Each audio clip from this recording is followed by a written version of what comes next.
The Bohemian Club? As you say, the Bohemian Club?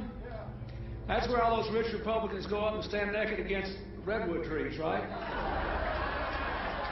I've never been to the Bohemian Club, but you ought to go. It'd be good for you. Get some fresh air.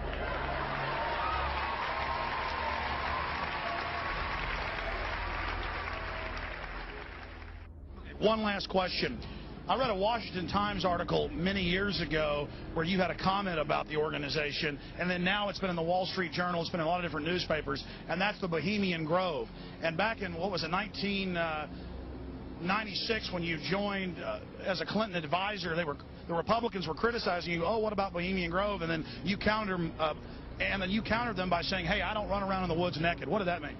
Here is the before-mentioned Washington Times article where he said, I didn't run around naked like they do. I don't know what quote you're referring to. I'm not aware of any quote like that. Listen, I am a happy member of the Bohemian Grove. I like the folks who come there, and it's really inappropriate for me to talk about the group beyond that. Thank you. Have you been there for the ceremony with the cremation of care? Frankly, I don't think that's something I need to talk to you about. Really? That's right. Well, I'm Alex Jones, and I snuck in there in 2000. I'm the guy that blew it wide open and got the video. It's been on national TV. Well, I disrespect you for that. You do? I do. But there's a lot of big public officials going in there. Don't we deserve to know? I don't know anything about you, and I don't know anything about your film. But if you go in there with an understanding, you violated that understanding by releasing that film, and I don't respect you for that. Really? But we have public officials. I'm sorry. You took an understanding when you went in there that you would not do that film. And did you have an understanding when you went in there? No. Did you crash it? Yes. Yeah, and it has no trespassing signs there, too, doesn't it? No, they put them up after. Oh, I'm sorry. I'm sorry, sir. I've been there before. I know what the circumstances are, and I'm sorry you violated the understandings. That was not a gentlemanly thing to do. But what about the ritual? Is the ritual genuinely?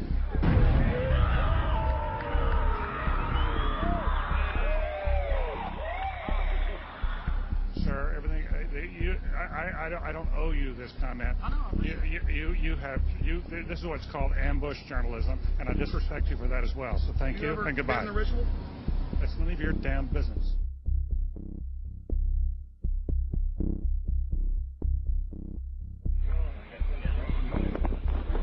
Wow. Prince of all mortal wisdom, owl of Bohemia, we beseech thee, grant us thy counsel.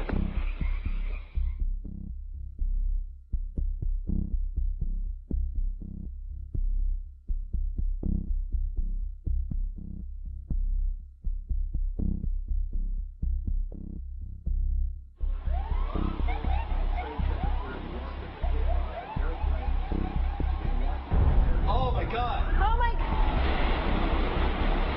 Oh, my God. Oh, my God. Oh, my God. I told you.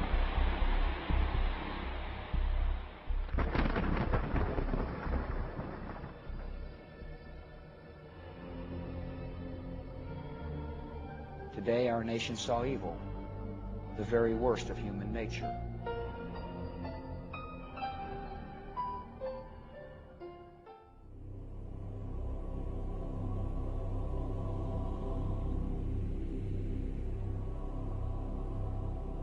They had exactly the same agenda, and that was for bringing in this New World Order.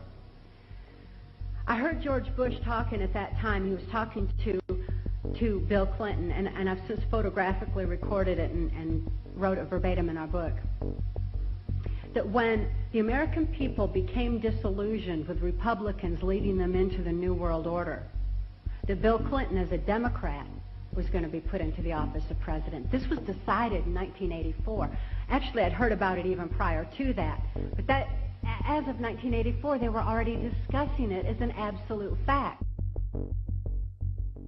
The CIA is carrying out mind control on countless numbers of unwitting American victims. And he even went so far as to say the basic methods that they use in this mind control: hypnosis, drugs, and torture. Three parts policy that they had adopted there. The second one was to find a way of being able to get total control of people's minds. And that would be done by taking hypnotism out of the realm of the occult and introduce it as a new science for the benefit of mankind.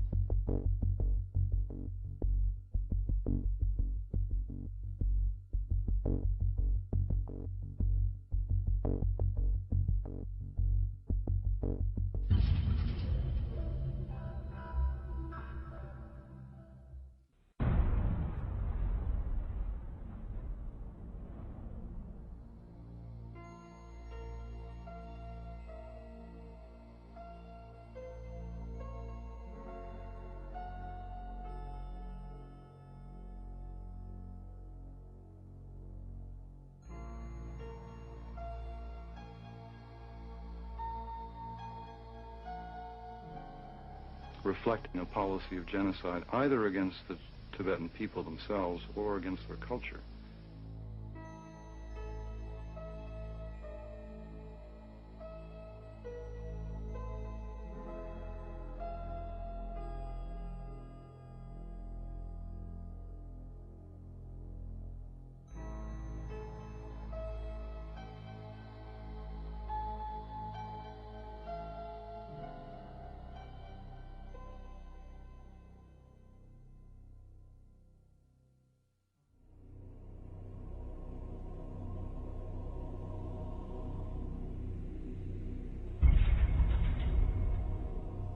Once I realized I had met an honest, genuine, high-level Freemason who told me there were 13 levels of Freemason above the 33rd degree, and that these people were God. There was no God, they were God.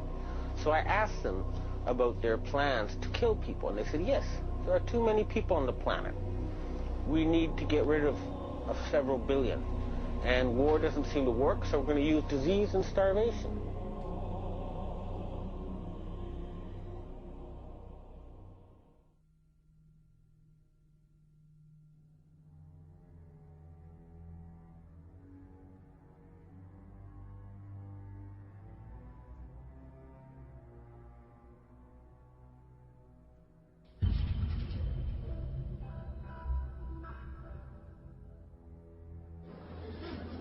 He knew what was happening, and he attempted to warn us when he left office. He told us, quite bluntly and in no uncertain terms, to beware of the military-industrial complex.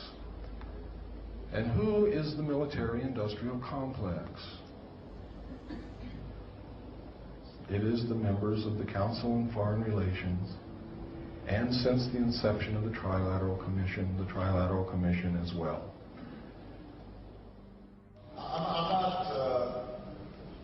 The Council on Foreign Relations, I don't know if I'm an official member. I've spoken there before. It basically is just a forum where a bunch of people talk about foreign policy. Was made up of the Executive Committee of the Council on Foreign Relations. Now, it is extremely significant that you understand that the first 6 members from the government, along with President Eisenhower, were also members and longtime members of the Council on Foreign Relations. They believed in that organization. They believed in its goals, which was one world government.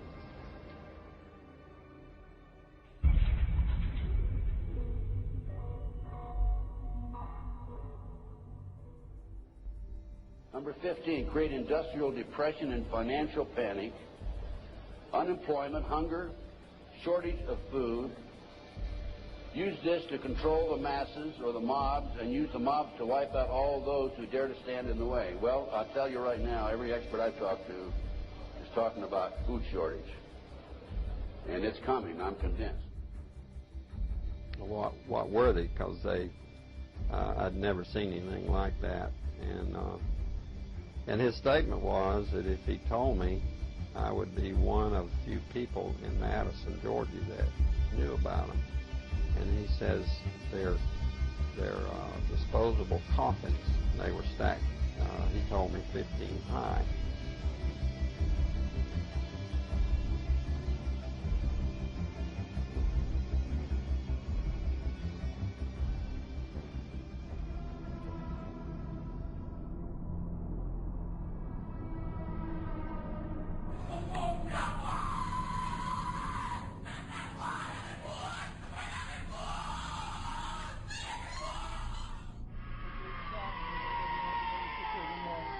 Scusa Maria, è di Cristo, è di Cristo, è di Cristo. Ecco, ecco.